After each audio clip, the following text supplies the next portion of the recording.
Shalom, Bapak Ibu Saudara yang saya kasih dalam Tuhan Yesus Kristus.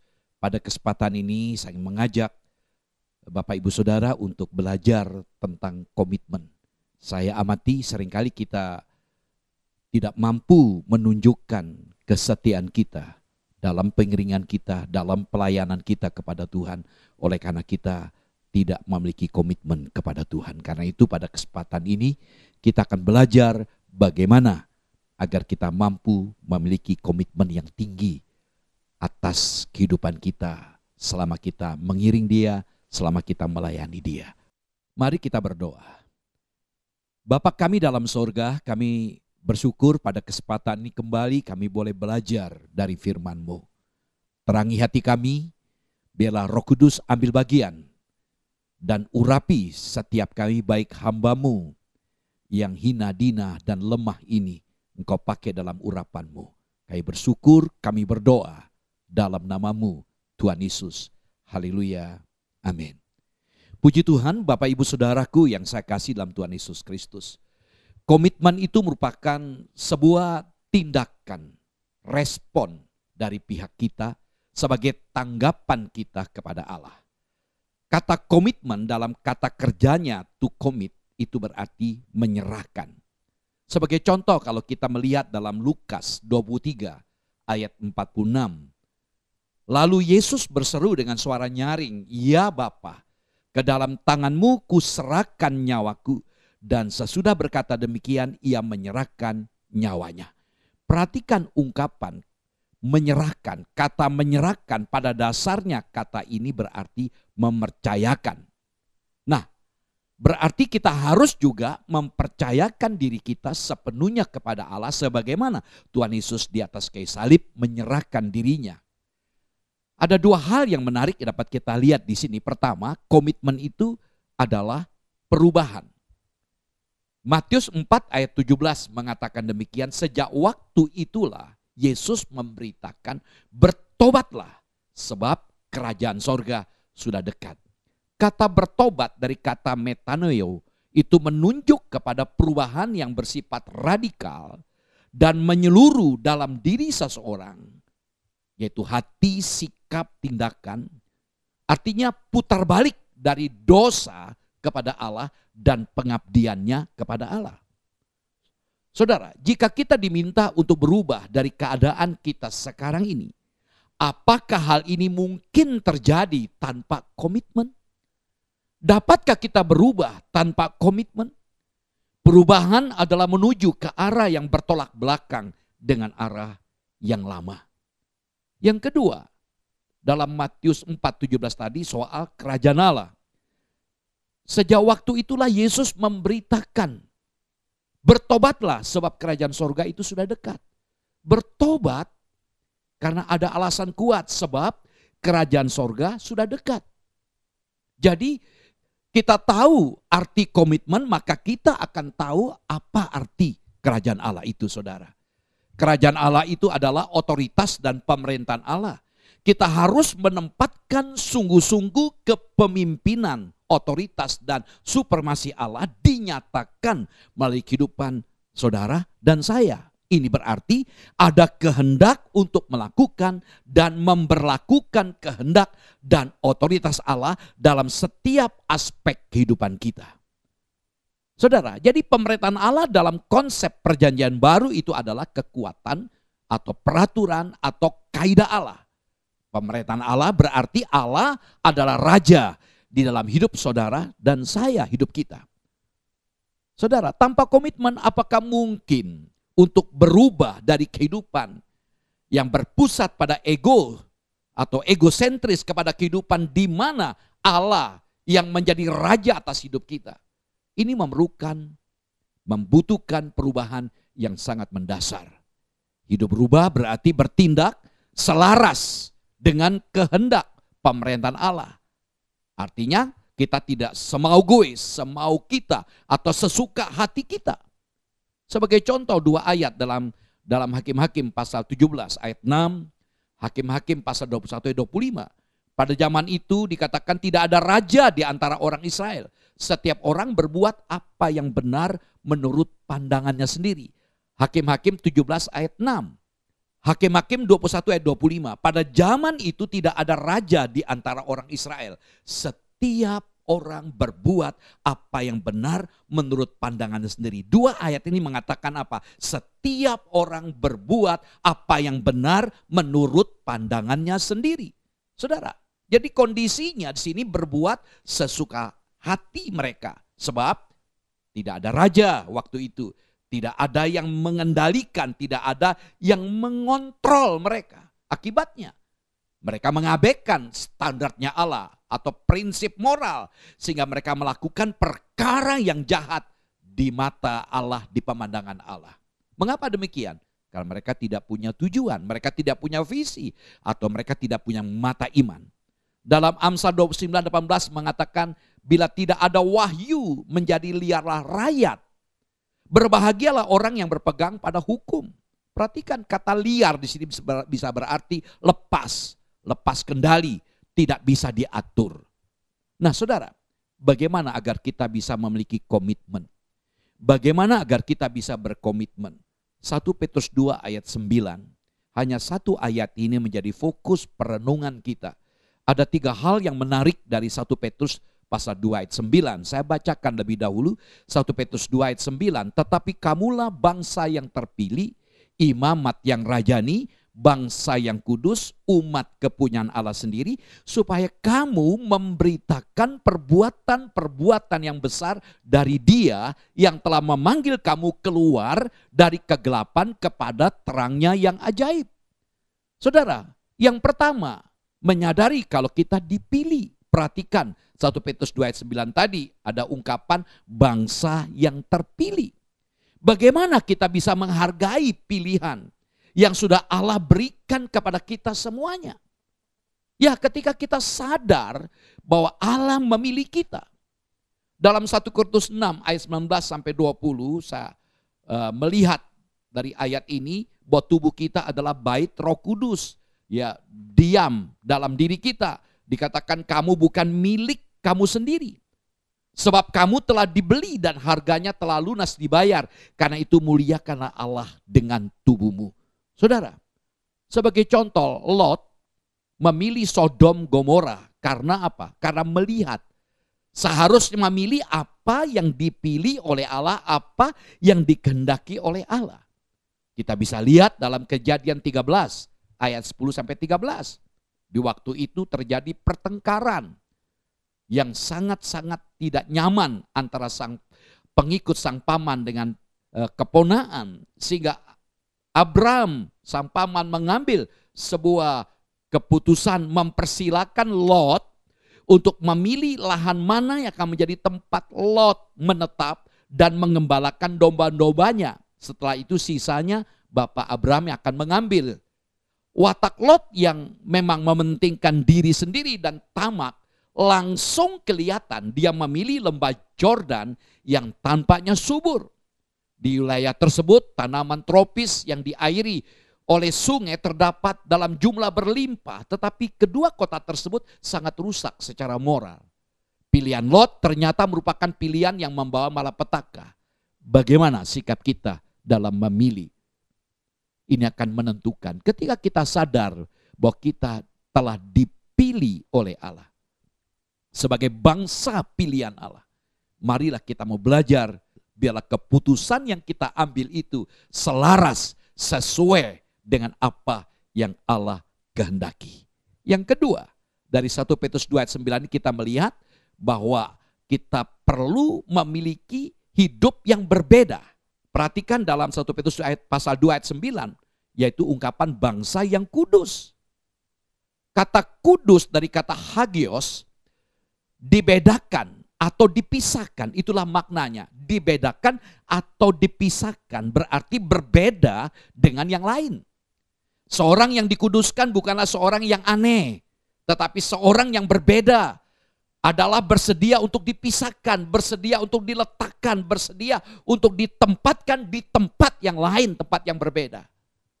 Saya ingat bagaimana khotbah Tuhan Yesus di atas bukit. Secara khusus Matius 5 ayat 13 mengatakan, kamu adalah garam dunia. Jika garam itu menjadi tawar, dengan apakah ia diasinkan, tidak ada lagi gunanya selain dibuang dan diinjak orang. Garam itu murah, saudara. Allah buat laut penuh dengan mineral. Garam untuk melesatkan, untuk mengawetkan, untuk menahan kerusakan, mematikan yang tidak baik. Saudara, itulah gambaran tentang peran kekristenan dalam masyarakat. Orang-orang Kristen dipanggil untuk menjadi disinfektan moral dalam dunia yang standar moralnya sangat rendah. Selalu berubah, bahkan tidak ada sama sekali orang percaya merupakan penahan dari kerusakan dunia. Orang yang tidak percaya seringkali terlindung dari perbuatan kejahatan karena ada kesadaran moral yang dapat ditelusuri dari pengaruh-pengaruh orang-orang Kristen. Garam yang tidak asin tidak ada gunanya sebab kehilangan hakikat dan perannya. Saudara, demikianlah diri kita. Tidak boleh kehilangan hakikat dan peran sepanjang perjalanan hidup kita. Saudara, garam itu murah. Allah buat laut penuh dengan mineral. Tapi ingat, garam harus diproses, berani dipisahkan. Sebagai contoh yang praktis, ketika saya melihat bunga teratai, luar biasa indahnya. Ya, bunganya ada warna pink, putih, ungu. Ya, bunga teratai memancarkan keindahan. Meski hidup di tengah-tengah air kotor, lumpur, tapi dapat menampilkan keindahan. Ini luar biasa. Dia berbeda dengan tempat lokasi di mana kekotoran air itu. Dia bisa menampilkan keindahan. Bagaimana dengan orang Kristen? Jujur, seringkali kita cenderung mengikuti arus dunia. Tapi hari ini kita belajar bagaimana kita supaya tidak mengikut arus dunia. Saudara, dalam sebuah gereja, ya, waktu itu memang tidak ada PowerPoint, tidak ada PPT. Waktu itu liturgos, sang pemimpin pujian, tidak ada singernya, hanya satu orang memimpin. Jemaat membawa buku nyanyian semuanya. Ya, paling kalau ada pakai layar OHP. Nah, lalu kecenderungan jemaat bisa menghafal nyanyian itu hanya kurnya, tapi bait 1, 2, 3 nggak mampu. Satu hari sang liturgos ini mengajak jemaat untuk menyanyi sebuah lagu, kira-kira bait pertama, jangan lupa nama Tuhan.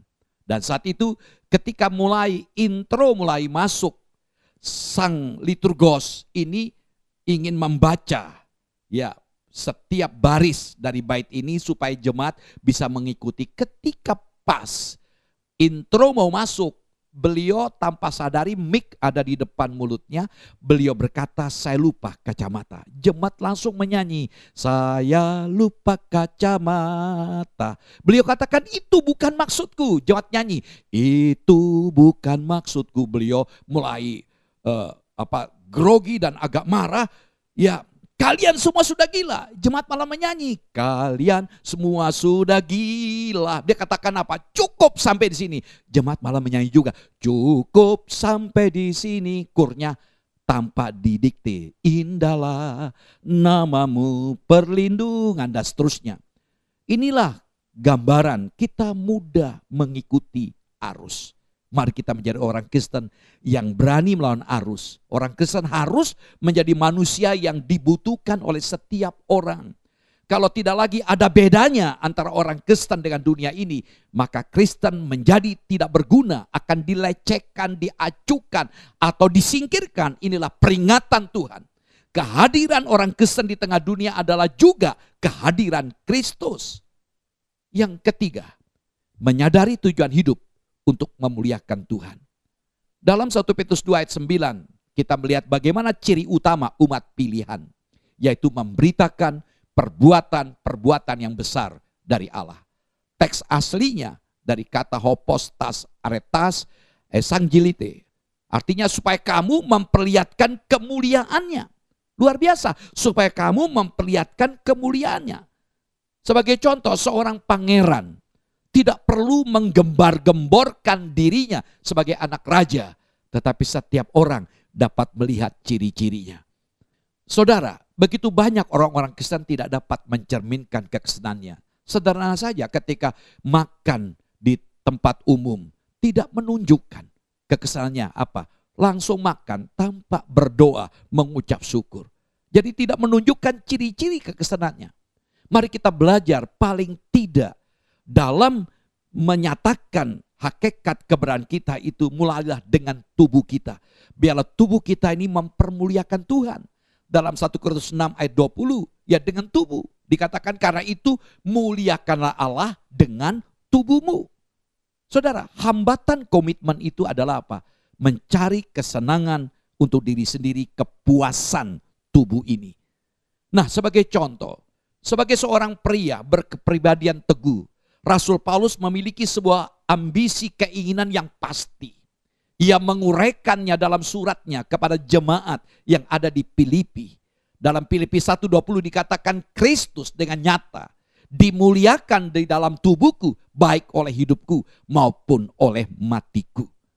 Tanpa mempedulikan apa yang mungkin akan dideritanya atau kesukaran yang mungkin akan dilaluinya, ia bertekad menjadikan hidupnya sebagai alat untuk memuliakan Yesus. Tanpa menyerah, ia berpegang teguh pada keputusan yang telah diambilnya itu di dalam bahaya, kesakitan dan penjara, dan bahkan bersedia mempersembahkan tubuhnya sebagai korban.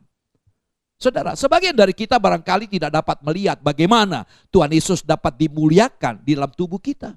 Kita mungkin berpikir bahwa hal itu hanya dapat terjadi saat kita dianiaya karena kita memegang teguh iman kita. Namun sebenarnya tidak seperti itu, saudara.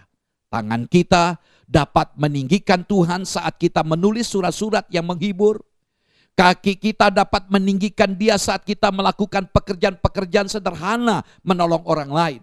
Suara kita dapat meninggikan Dia saat kita memberikan kesaksian dan menyanyikan puji-pujian kepadanya. Hati kita dapat meninggikan Dia saat kita menyatakan di dalam doa kasih kita bagi Kristus Sang Penebus. Telinga kita dapat meninggikan Dia saat kita dengan penuh ucapan syukur mendengarkan khotbah-khotbah yang mengagungkan anugerahnya.